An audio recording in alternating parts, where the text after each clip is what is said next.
Bienvenue sur Maths en BTS. Aujourd'hui, nous allons parler de la trigonométrie, et plus particulièrement du cercle trigonométrique qu'on représentera ici sous forme de pizza. La moitié du cercle trigonométrique est égale à pi. On peut donc en déduire que la totalité vaut 2pi. Maintenant, on va s'attaquer aux plats de résistance, les familles de pi. Le cercle peut être divisé en plusieurs parts dont la taille et le nombre dépendent de la famille. Plutôt, on a divisé le cercle en deux, c'était la famille de pi. Si on coupe la pizza en 4, on obtient la famille de pi sur 2. Si on recoupe la pizza en diagonale, on obtient la famille de pi sur 4.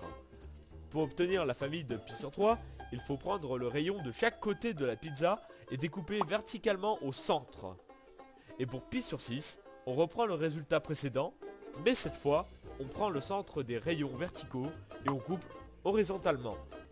Il est maintenant temps de voir tous les angles.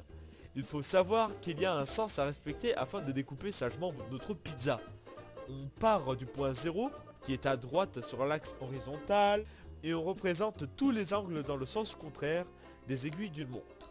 En revanche, afin de trouver les angles du bas, nous devons repartir du point 0 et partir dans le sens des aiguilles d'une montre, donc dans le sens inverse. Toutes les valeurs sont alors égales à leur équivalent supérieur, défini plus tôt, mais avec un signe moins à l'avant. Voilà, je vous ai tout appris pour le cercle trigonométrique. La dernière partie que je vous ai montrée ne nous sera pas nécessaire pour réaliser la partie exercice suivante. Je vous revois tout de suite pour la correction de l'exercice. Donc maintenant on va réaliser l'exercice 2 afin de pratiquer un peu ce que je vous ai expliqué plus tôt. Donc pour cet exercice, pour chaque cercle, donnez la valeur simplifiée de la partie colorée en radians, puis de la partie non colorée. Avant de commencer, il est important de savoir ce que vaut un fromage, etc. Ce que je vous ai donc expliqué plus tôt. Donc la mesure de la partie colorée se fait comme je l'ai expliqué un peu plus tôt, c'est-à-dire qu'ici on regarde déjà que le fromage est découpé en 4. On utilisera donc la famille de pi sur 2. On va commencer par la partie blanche, pourquoi pas, parce que c'est la plus simple. Donc on voit que si normalement pi c'est équivalent à une moitié, donc la moitié de la moitié est équivalent évidemment à pi divisé par 2. Pour la partie colorée, donc on voit qu'il y a 3 quarts, du coup ça fait donc effectivement, si vous ne le saviez pas, 3pi sur 2. Donc maintenant on passe à la deuxième forme qui a l'air vachement plus simple. En effet, puisque toute la partie colorée est le cercle entier. Or, on l'avait étudié plus tôt, le cercle entier c'est équivalent à pi, enfin à 2pi. Donc ensuite, pour la mesure de la partie blanche, bon bah on peut mettre un 0, hein, puisqu'en effet il n'y a pas de partie blanche. Ensuite, on va regarder le troisième. Donc on voit celui-là est divisé en 1, 2, 3, 4, 5, 6, 7, 8, 8 morceaux. Mais, vous pouvez le remarquer, ça sert un peu à rien. Je vais vous expliquer pourquoi tout de suite. Quand on regarde la partie colorée, on voit qu'elle prend 2 huitièmes. Or, si on fait une fraction, 2 divisé par 8, ça peut être aussi représenté par 1 divisé par 4. Mais dans ce cas-là, nous, c'est l'inverse.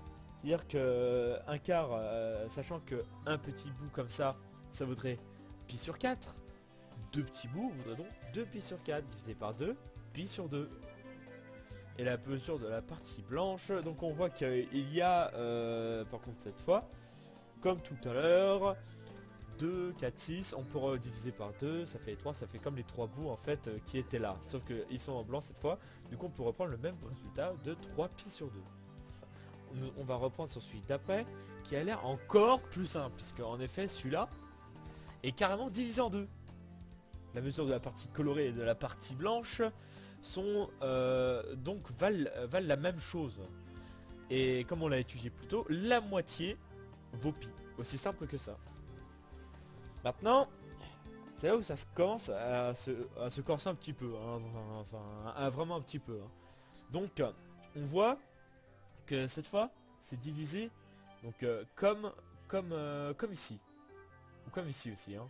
Donc comme les deux là, c'est pareil. Donc on est toujours normalement sur une famille de pi sur 4. Celle-ci étant des exceptions puisque on a pu finalement rabaisser grâce à une simplification. On voit ici que la partie colorée fait 1, 2, 3, 4, 5, 6, 7. Donc est équivalent à 7 pi sur 4. Car oui, cette fois on ne peut pas simplifier. Et vu que il y a 8 petits bouts, c'est donc la famille de pi sur 4. Du coup, cela fait 7 pi sur 4. Et actuellement, sachant que la partie blanche est équivalente donc à un seul petit bout, on peut donc en déduire, vu que c'est la famille de pi sur 4, que c'est équivalent à juste pi sur 4. On va attaquer le 6e bout, donc qui lui, si on le compte, 6 morceaux. Donc 6 morceaux, c'est la famille de pi sur 3, car pi est l'équivalent des 3 morceaux, enfin se fait en 3 morceaux, découpé en 3 petits morceaux. Ce qui veut dire donc ici qu'on a 4 bouts, donc on peut marquer 4 pi sur 3. Ensuite on a la mesure de la partie blanche, donc qui elle est donc elle aussi pas simplifiable. Du coup on peut écrire 2 pi sur 3 de la même manière. Ensuite on reste sur la famille, mais cette fois c'est divisé de moitié. Du coup on peut encore simplifier comme tout à l'heure. Donc comme ici, c'est exactement la même chose. Du coup on peut marquer pi. Voilà. Donc maintenant, encore un changement. Cette fois on a 6 petits bouts. 1, 2, 3, 4, 5, 6. De chaque côté. Ce qui veut dire qu'en tout on a 12 bouts. Ça veut dire que c'est la famille de pi sur 6. Sachant qu'on doit mesurer la partie colorée, donc on a 11 bouts. Donc 11 pi sur 6. Et pour l'autre bout, évidemment, c'est pi sur 6. Alors maintenant, on a encore 6 bouts. 1, 2, 3, 4, 5, 6. Le document est très sombre, je sais que vous n'y voyez rien, c'est pas grave. Je vous l'explique à voix haute. Donc ici, en fait, le piège, c'est que c'est encore simplifiable. C'est que ici, vu qu'il y a en gros 12 bouts, si on en prend 2, donc 2 divisé par 12, ça fait 1 divisé par 6. Du coup, on peut revenir sur la famille de pi sur 3. Si vous avez réussi à suivre. Bien sûr, n'hésitez pas à pratiquer aussi, hein, c'est la meilleure façon d'apprendre. Là, j'ai calculé le bout blanc. Du coup, le bout blanc vaut effectivement pi sur 3. Et le bout, donc le reste, du coup, par contre, celui-là, on va reprendre le principe de pi sur 3 finalement, puisqu'il a été bien sympathique. Donc ça fait, on peut compter, hein, sachant que c'est 2 bouts. On fait 2, 4, 6, 8, 10, voilà, 10 bouts. Donc divisé par 2, ça fait 5, donc 5 pi sur 3. Et pour le dernier exercice, donc cette fois, c'est toujours divisé par, pour la famille de pi sur 6. On a donc 5 bouts blancs et 7 bouts colorés. Et là, on ne peut pas simplifier. On va donc mettre pour la partie colorée 7 pi sur 6. Et pour la partie non colorée, donc la partie blanche, on va mettre 5 pi sur 6. Puisqu'il y a 5 bouts et 7 bouts de chaque côté. Au cas où si j'ai fait une erreur, vous avez qu'à mettre en commentaire ce qui aurait pu être amélioré pour cet épisode. J'espère que ça vous a beaucoup aidé à apprendre sur la trigonométrie.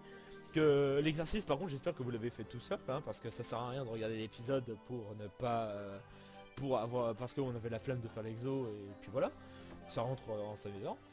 Et je vous dis donc à la prochaine.